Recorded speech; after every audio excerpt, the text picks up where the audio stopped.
자, 여행하면 떠오르는 그 설렘, 바로 공항에서 시작되죠? 네, 우리한테는 정말 익숙한 공간이에요. 그런데요, 우리가 늘 스쳐 지나가기만 했던 그곳, 그 무대 뒤에서는 과연 어떤 놀라운 세상이 펼쳐지고 있을까요? 오늘 저와 함께 그 속으로 한번 들어가 보시죠. 아, 이 풍경 정말 익숙하지 않으세요? 막 분주하게 오가는 사람들, 쉴 새 없이 반짝이는 출발 안내판, 그리고 저마다의 사연을 싣고 굴러가는 저 여행 가방들. 아마 여러분 기억 속에도 이런 장면 하나쯤은 다들 있으실 거예요. 근데요, 혹시 이런 생각 해보신 적 있으세요? 우리가 보는 이 평범해 보이는 풍경, 바로 너머. 그러니까 저 벽 뒤나 아니면 우리 발밑 지하에서는 도대체 어떤 일들이 벌어지고 있을까 하는 거예요.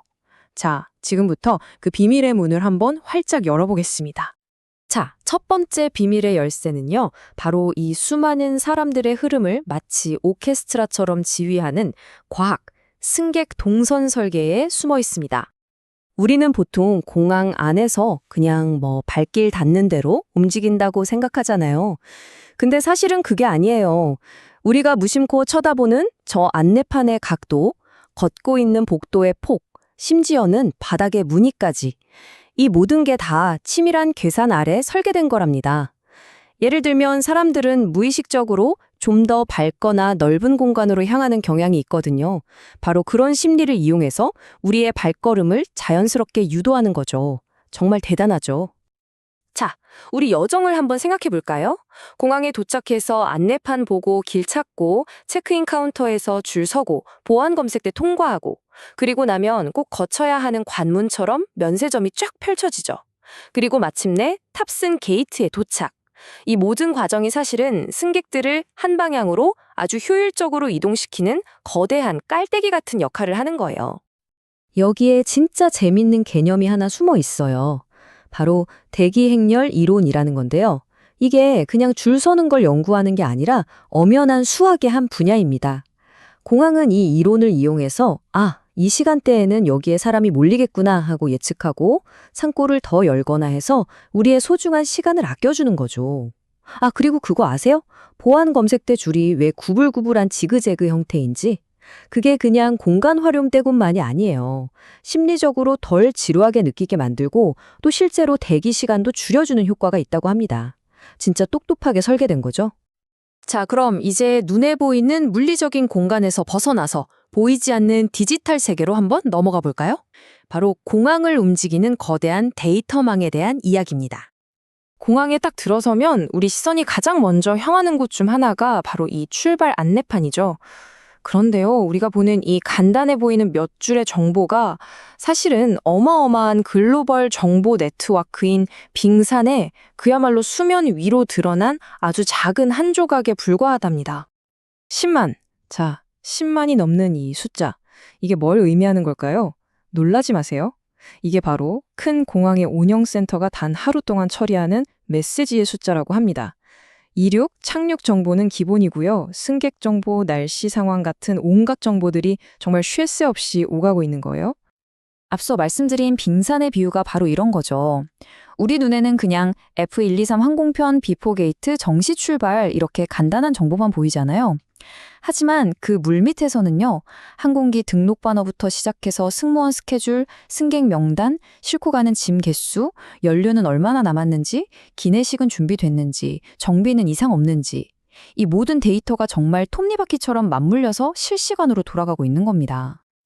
자, 이번에는요, 우리가 체크인 카운터에 맡기고 나면 완전히 잊어버리는 거 있죠. 바로 우리 짐, 이 여행 가방이 떠나는 아주 비밀스러운 여정을 한번 따라가 보겠습니다. 와, 이 표현 정말 멋지지 않나요? 여행 가방을 건네는 순간 당신은 결코 볼 수 없는 초고속 모험이 시작된다. 맞아요. 우리가 컨베이어 벨트에 짐을 딱 올려놓는 바로 그 순간 우리 가방은 눈에 보이지 않는 거대한 지하 도시, 그 미로 속으로 자기만의 대모험을 떠나는 거죠.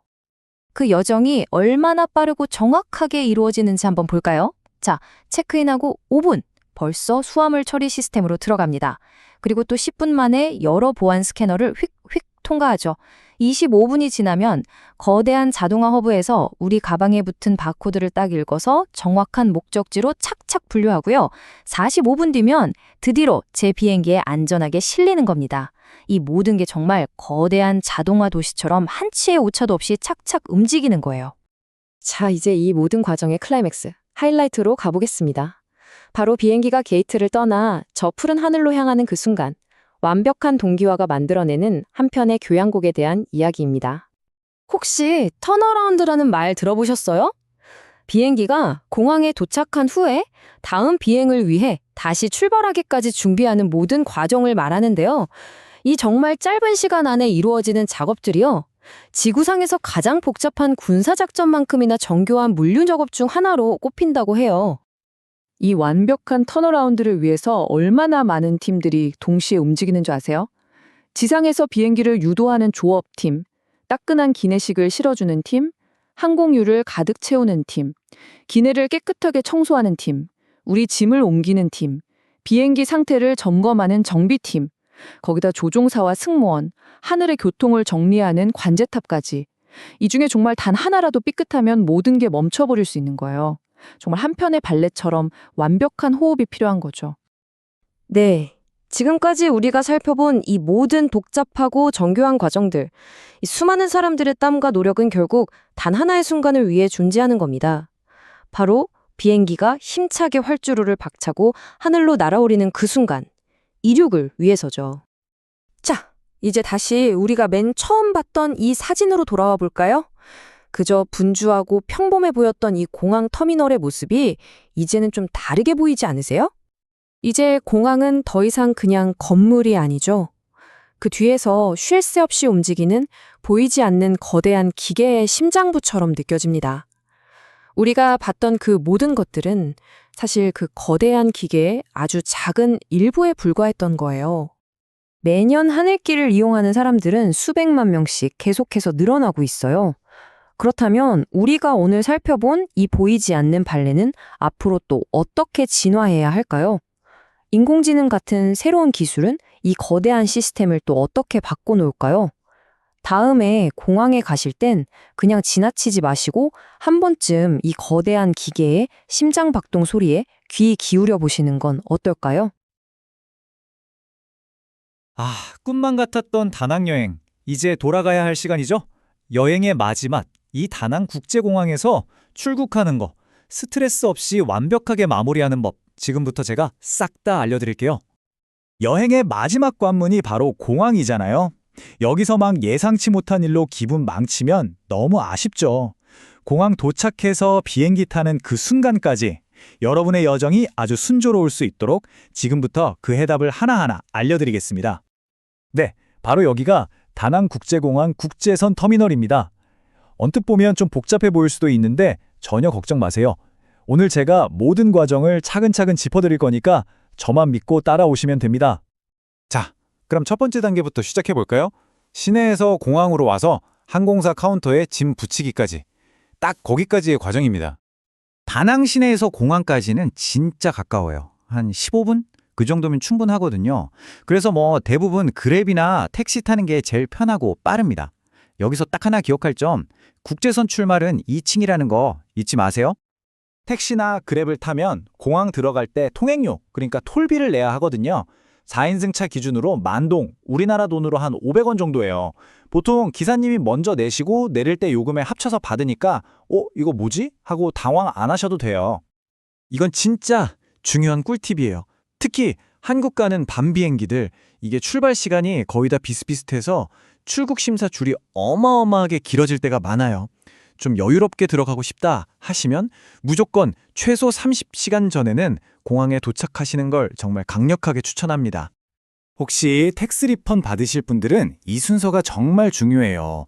핵심은 뭐냐면 체크인에서 짐 붙이기 전에 꼭 세관 카운터에 먼저 가야 한다는 거예요. 왜냐? 거기서 산 물건을 직접 보여주고 확인 도장을 받아야 하거든요. 도장 받고 그 다음에 체크인하고 출국 심사 통과해서 면세구역 안쪽 환급처에서 돈 받으면 끝입니다. 쉽죠? 자, 체크인까지 마쳤으면 다음 단계로 넘어가 봐야죠. 바로 출국 심사랑 보안 검색 때 통과하는 순서입니다. 여기가 많은 분들이 진짜 헷갈려하는 부분이죠. 액체류 규정. 제가 간단하게 정리해 드릴게요. 시내마트에서 산 라로 맥주처럼 100ml가 넘는 액체는 비행기에 들고 탈 수 없어요. 무조건 짐으로 붙여야 합니다. 하지만 보안 검색 다 통과하고 나서 면세점에서 산 술이나 화장품 있죠? 그건 100ml가 넘어도 괜찮아요. 이 차이, 이것만 딱 기억해 두시면 됩니다. 보안 검색까지 무사히 다 마쳤다면 이제 비행기 탈 때까지는 자유시간이에요. 면세점 쇼핑도 하고 편안한 휴식 공간도 한번 알아볼까요? 솔직히 말씀드리면 인천공항의 그 엄청난 면세점을 생각하시면 조금 실망하실 수도 있어요. 물론 롯데 면세점이 있긴 해서 기본적인 건 살 수 있는데 전체적으로 규모가 좀 아담한 편이거든요.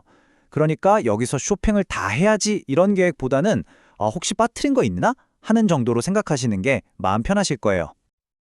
그래서 드리는 꿀팁 하나 더.